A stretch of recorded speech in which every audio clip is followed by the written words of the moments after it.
सुरेश हा डोंबिवलीमध्ये राहणारा तरुण असून ठाण्यामध्ये तो एका चांगल्या कंपनीत कामाला होता. त्याचे 15-16 वर्षापूर्वी लग्न झाले होते. त्यांना एक मुलगा झाला. सारे ठीक चालले असताना आजारपणात त्याच्या पहिल्या बायकोचे निधन झाल्यामुळे तो बायको विना राहू लागला. त्याच्या मुलाला त्याने मुलाच्या मामाकडे राहायला पाठवून दिले. मुलगा मामाकडे शिकू लागला. तो सध्या 15-16 वर्षाचा आहे. सुरेश हा कंपनीतील कामाबरोबरच आध्यात्मिक क्षेत्राकडे वळला होता. तो भजन कीर्तन करू लागला. या माध्यमातून त्याची अनेकांशी ओळख होत होती.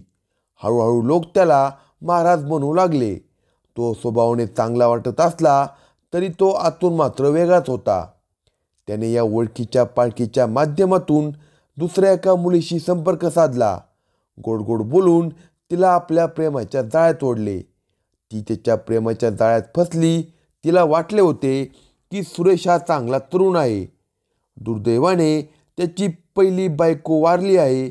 शिवाय तो भजन कीर्तन करत असल्याने आध्यात्मिक असावा म्हणून ती त्याच्या प्रेमात अडकली. मग ते एकत्र राहू लागले. त्यांनी मंदिरात जाऊन लग्नही केले. त्या मुलीने आई वडिलांच्या विरोधात जाऊन सुरेशबरोबर लग्न केले होते. परंतु ती त्याच्याकडे नांदायला गेल्यावर त्याचे खरे रूप तिला समजू लागले. नव्या नवरीचे 9 दिवस संपल्यानंतर तो तिला त्रास देऊ लागला. एवढेच नाही तर तो त्याची कामवासना होईल तेव्हा तो तिचा उपभोग घेऊ लागला. आता दुसरी बायकोही सोडून गेल्याने तो पुन्हा एकटा झाला होता. आता पुन्हा त्याने दुसरे सावज आपल्या हाताला लागते का याची तपासणी सुरू केली. तो अधूनमधून भजन कीर्तन करत असल्याने त्याची अनेक कुटुंबाशी ओळख होत होती. तो या ओळखीचा पुरेपूर फायदा घेत होता. अशाच एका कुटुंबाशी त्याची ओळख झाली. त्या कुटुंबात स्वप्नाली ही तरुणी त्याच्या नजरेस पडली आणि त्याने तिला आपल्या प्रेमाच्या जाळ्यात ओढायचे ठरवले. सर्वप्रथम त्याने त्या मुलीच्या आईवडिलांशी जवळीक साधली. तो त्यांच्या घरी जाऊ येऊ लागला आणि त्याची त्या मुलीशी अर्थात स्वप्नालीशी ओळख झाली. स्वप्नाली ही भजन कीर्तन करायची. त्यामुळे त्या दोघांचे विचार जुळू लागले. ते एकमेकांना भेटू लागले. त्यांनी एकमेकांचे मोबाईल नंबर शेअर केले. स्वप्नाली ही शिकलेली सवरलेली मुलगी होती. तिच्या आईवडिलांना वाटत होते की मुलीने कुठेतरी नोकरी करावी. 4 पैसे घरात मदतीला आणावे. या भावनेने तिच्या आईवडिलांनी सुरेशला सांगितले की आमच्या मुलीसाठी कुठे काही नोकरी असेल तर बघा. सुरेशला हेच हवे होते. तो म्हणाला, शिकलेली सवरलेली मुलगी घरात काय करणार? तिच्या शिक्षणाचा कुठेतरी फायदा व्हायला पाहिजे. तुम्ही काळजी करू नका. मी कामाला आहे. त्या कंपनीच्या मालकाशी व मॅनेजरशी बोलून तिच्या नोकरीची व्यवस्था करतो. त्याने वेळ न दवडता त्या कंपनीच्या मॅनेजरशी बोलून स्वप्नालीला नोकरीवर ठेवून घेतले.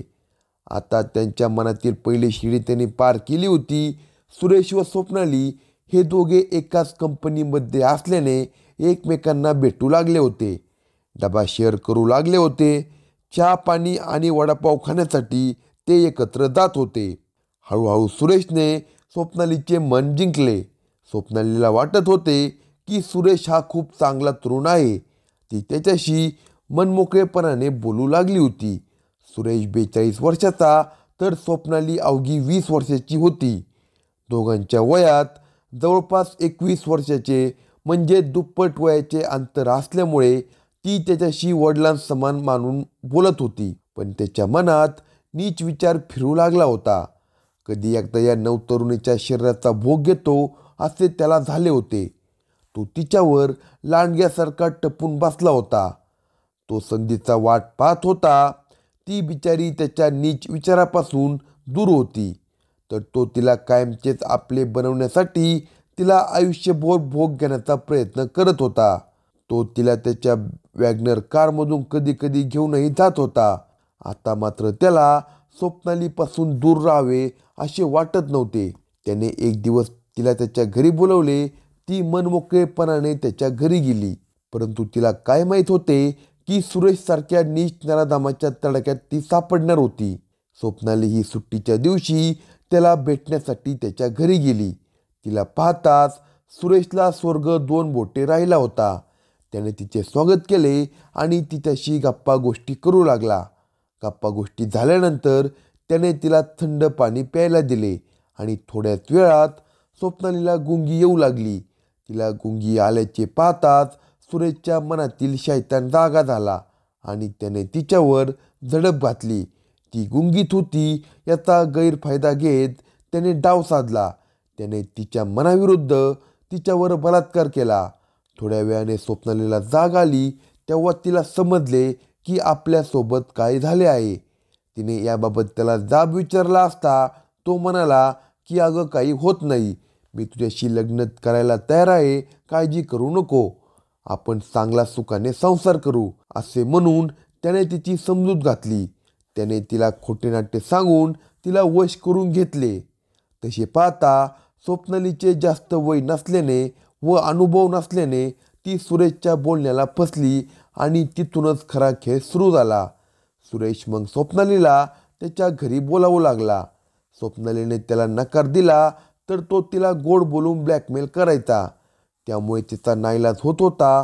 तो तिला काहीतरी कामाचे निमित्त करून बोलावून घ्यायचा आणि तिच्याशी शरीर संबंध ठेवायचा. एवढेच नव्हे तो तो त्याच्या वॅगनोर कारमधून तिला घेऊन जायचा व यायचा. तेव्हाही संधी साधून कारमध्ये तो तिच्याशी तिच्या मनाविरुद्ध शारीरिक संबंध प्रस्थापित करायचा. भजन कीर्तन करणारा सुरेश आणि कमी वयातील स्वप्नाली चुकत असली तरी निसर्ग मात्र चुकत नाही हेच खरे.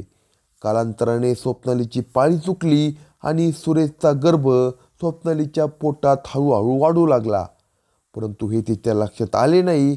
तिच्या लक्षात आले तेव्हा तिने त्याला सगळा प्रकार सांगितला असता तिला समजावण्याचा बहाणा करत तो म्हणाला, तू मला अगोदर सांगायला पाहिजे होते, आपण काहीतरी केले असते, परंतु काळजी करू नकोस, आपल्याला ॲबॉर्शन करावे लागेल आणि ॲबॉर्शन असे होत नाही, त्यासाठी आपल्याला लग्न करावे लागेल, आपण लग्न करू आणि नंतर ॲबॉर्शन करून टाकू. तो जे सांगेल ते ऐकण्याशिवाय तिच्या हाती काहीच नव्हते. त्यामुळे तिने तिच्या आईवडिलांना न सांगता एका मंदिरात जाऊन त्याच्यासोबत लग्न केले. एवढेच नव्हे तर या नालायक सुरेशने गोड बोलून तिच्याकडून एका वकिलाकडून नोटरी करून घेतली. त्या नोटरीमध्ये असे लिहिले होते की मी राजी खुशीने सुरेशशी लग्न करत आहे. पण जास्त महिने झाल्याने ॲबॉर्शन करता आले नाही. स्वप्नालीच्या आईवडिलांना कळाले की आपल्या मुलीने लग्न केले आहे. हे बघून त्यांना धक्काच बसला. परंतु आता त्यांच्या हाती काही उरले नव्हते, कारण मंदिरात लग्न केल्याचा व नोटरीचा कागद बघून ते खिन्न झाले. त्यांनी छातीवर दगड ठेवून मुलीला नांदायला पाठवले.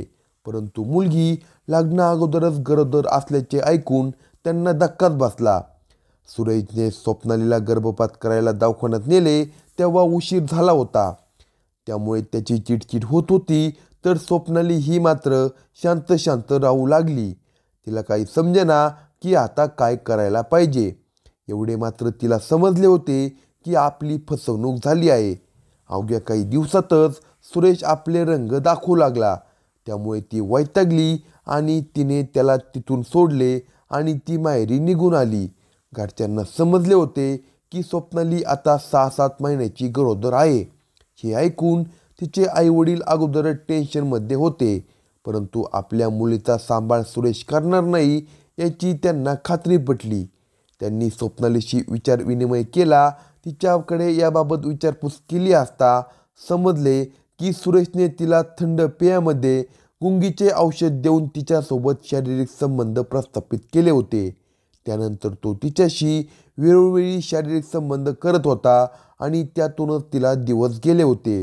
याबाबत त्या सर्वांनी विचारविनिमय करून सुरेश विरोधात तक्रार दाखल करण्याचे ठरवले. त्यांनी विष्णुनगर पोलीस ठाणे डोंबिवली गाठले. वरिष्ठ पोलीस अधिकारी संजय पवार यांची भेट घेतली आणि घडलेली हकीकत त्यांना सांगितली. लग्नाअगोदर तिच्या संमतीविना शारीरिक संबंध प्रस्थापित करून बलात्कार केल्याचा गुन्हा त्याच्यावर दाखल करण्यात आला. अशाच नवनवीन क्राईम स्टोरी ऐकण्यासाठी कलम 302 या मराठी चॅनेलला सबस्क्राईब करा आणि आपल्या प्रतिक्रिया कमेंट बॉक्समध्ये कळवा.